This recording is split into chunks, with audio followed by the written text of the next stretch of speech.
जय श्री कृष्णा। आज मैं आपको सोमेती अमावस्या कथा सुनाती हूँ। सोमेती अमावस्या को लेकर कई कथाएं प्रचलित है। उनमें से एक है गरीब परिवार की कथा।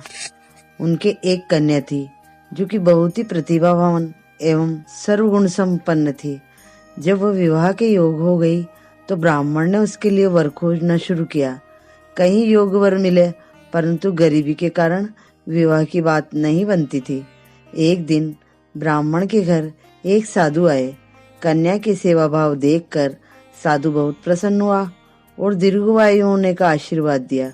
ब्राह्मण के पूछने पर साधु ने कन्या के हाथ में विवाह की रेखा न होने की बात कही। उसका उपाय पूछने पर साधु ने बताया कि पड़ोस के गांव में सोना नामक धोबिन का परिवार है। कन्या यदि उसके परिवार की सेवा करेगी तो उसका सुहाग मांग ले तो उसका विवाह संभव है।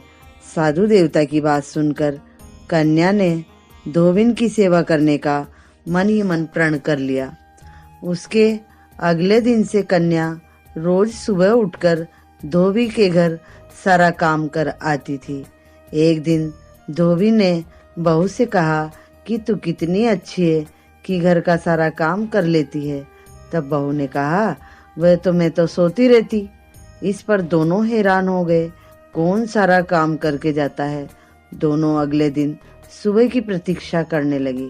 तभी उसने देखा कि एक कन्या आती है और सारा काम करने लग जाती है।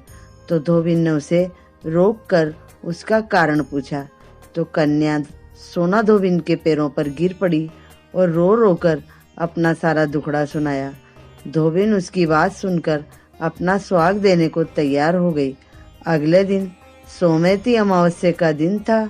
सोना को पता था कि सुहाग देने पर उसके पति का देहांत हो जाएगा, लेकिन उसने इसकी परवाह किए बगैर व्रत करके कन्या के घर गई और अपना सिंदूर कन्या की मांग में लगा दिया। उधर सोना धोबिन के पति का देहांत हो गया। लौटते समय रास्ते में पीपल के वृक्ष की पूजा की, अर्चना की तथा 108 परिक्रमा किया। घर लौटी तो देखा उसका पति जीवित हो गया। उसने ईश्वर को कोटि कोटि धन्यवाद दिया और ये मान्यता तभी से है। सोमेती अमावस्या को पीपल की वृक्ष की पूजा की जाती है और अपने सुहाग की लंबी आयु के लिए ही यह व्रत किया जाता है।